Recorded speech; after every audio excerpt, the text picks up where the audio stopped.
Daylight, my MVVs, welcome. Ooni of Ife is rumored to have been really shocked seeing the extent of his wife's desperation as Auntie Igbi is rumored to have knelt down before the Ooni of Ife in public and crying that Kabiyesi should take everything that he has ever given to her and return back the land that she initially rejected back to her. That Kabiyesi should take the filling station, take whatever it is that they have given to her. Now, you know that the Yorubas, they have a lot of respect for the Ooni of Ife as their spiritual leader. And so they said in one of those occasions, a king in Kwara State had given Ooni of Ife a land, a very big, like in hectares, okay? And they gifted that land to the Ooni of Ife. They said they even had to go and survey the land and did a lot. And that land is supposed to be for farming purpose, okay? And they put Ojaja, the signpost on that land is Ojaja. And the reason why they gave him that land, they know that he's into real estate. And usually, you know that you leverage on what you have to bring development to your people. And they said that was why that king gave that land to the Ooni of Ife. Basically, he had in mind, he thought that Ooni may want to either do farming in the land or do real estate and develop that community for them, because Ooni is the king with so much money. Now, if you go by how Igbi was raised, Igbi had her life in Kwara State because they said the father passed on early, so she had to grow up with the uncle who was, I think, is it IG or Assistant Inspector General or something, some police officer, as in a big police officer. Igbi grew up with that uncle, and she lived most of her life in Kwara State. So now, because of course Kwara State is not the route that Kabiyesi is using all the time, and he understands that he's got a wife that has affiliation with Kwara State. They said all of that property, the entire hectare that was gifted to the Ooni of Ife, Ooni in turn gave it to Igbi to do investment or whatever, real estate. Igbi too has money and all of that. So now the Ooni gifted that land to Igbi. So right now, when Igbi came and knelt down before the Ooni of Ife crying that what is going on is not fair, that since people started advising her to forget about, all of these properties and all of that, that she should cool down.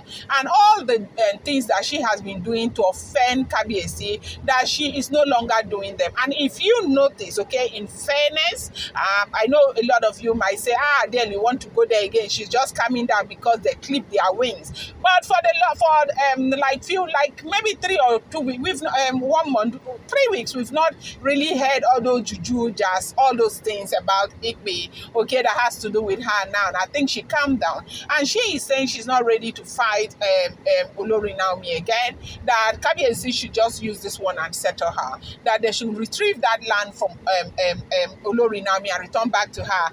After all, they initially offered that land to her on a platter of gold. She rejected it, and right now she wants to accept the land now.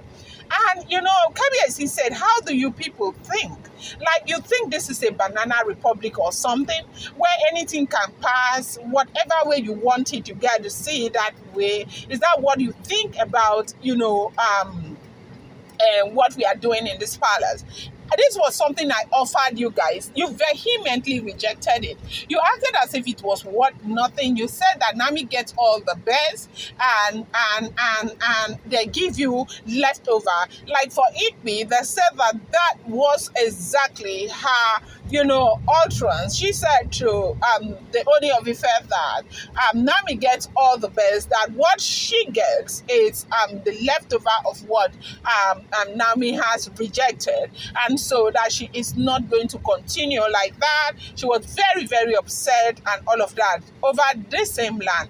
And the fact that they had that some kind of precious stone has been, found in that land, including gold, okay? Now everybody wants the same land back. The land has been causing a whole lot of problems.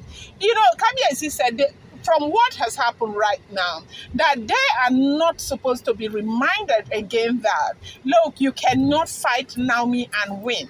Naomi has got something for which even Kabiyesi himself, they said he has been saying it over and over again, that there is something. Look, the Edo people, when they want to say that thing in pidgin English, they say good head. Okay, I don't know if Yoruba people use that phrase too. Good head. Naomi is a good head. Okay. Naomi has got something. Now, Olori Naomi is so blessed. And Kabiyesi is said to have told them that, look, you cannot fight Olori Naomi and win. But this was something. Look, that same land was given to Igbi, she rejected it. That same land was given to Letik, she rejected it. That same land was given to Ebony. We have that. All of these people rejected the same land.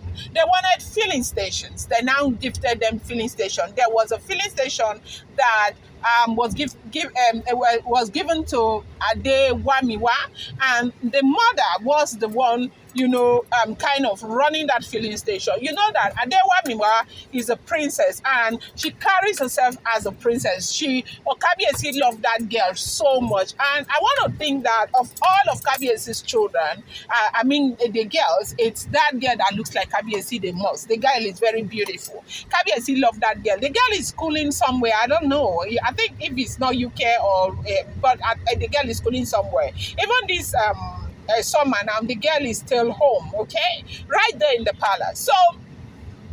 That property was given to Ade Wamiwa. They said Oni had just given that property to Ade Wamiwa, but by the time they were even supposed to embrace it for the mother to be happy, they started this fight. Kabiyesi removed that filling station from Ade Wamiwa, and they gave it to Ebony. Then one filling station out of the 5 that were in Tadenikawo's name, they took one and they gave that one to Igbi, and they took another one that was supposed to be for Diola. Diola could care less. They gave that filling station to Oletik. Now, during that time, there was fuel scarcity. So the filling stations had product, and they were selling and selling. These people thought that it was the beginning of their life, like everything was perfect in their lives, okay? Without even knowing that, you cannot, it's not everybody who goes into product selling in Nigeria. You must be connected to the high and mighty, and you must be ready to politic for you to get product. That's why you see a lot of filling stations. When you're traveling, you see filling stations that have been left, and some have been turned to mechanic workshops and all of that. It's not the fact that the tanks are leaking or anything, or the pumps are not working. It's the fact that they are not able to get product. Now in Nigeria, it's not about building a filling station. Do you have the network that will bring you product like that? You can get product all the time. That it is. If you have a filling station, that is another thing you need to be looking into. So when Kabiyesi gave them this filling station, they had fuel scarcity, and the roads were blocked. They were selling and selling. People like Oletik celebrated, Ebony celebrated, and all of that. Maybe they thought that Kabiyesi will now sit down and be running those filling stations for them, but they did not know that Kabiyesi was going to allow them to be getting their own product and start the business. They said they immediately handed over these filling stations to people to run them for them. Before 1 month, they couldn't get product anymore. The only filling station that was given to one of these Oloris that is still working up until now, but maybe they could sell product like once in a month, is the one that was given to Igbi. The reason happens to be that Igbi knows how to get product. You know that she is being in an oil company and all of that. And she's not ready to help others, and so they don't have product. So right now, because what they exchange for this land is not paying them, and they now found out that they discovered a precious stone in this land, gold and tourmaline. Now there is a problem. The Sadiq came begging and begging Kabiyesi to forgive her So begging that Kabiyesi should give her the land back, that same land, the land that has been changed into Naomi's name, and you expect Kabiyesi to go and ridicule himself and tell Naomi, okay, we don't want you to own the land again. I want to take it and give to people who initially rejected it. I don't know how this is able to work. They say she knelt down, she cried, begging Kabiyesi that she's never going to ask for anything again. She wants the same land. This is what we are hearing. If the information we are hearing is the truth, this is what is going on. I'm going to bring you more update. I appreciate you guys so much. Thank you. They said Kabiyesi told her that it will never ever happen. Whatever, let her keep her filling stations, keep the land and everything that she has been fighting for, that she should keep those and let this lie that he does not want to hear it anymore. I'm going to bring you more update. I appreciate you guys so much. Thank you.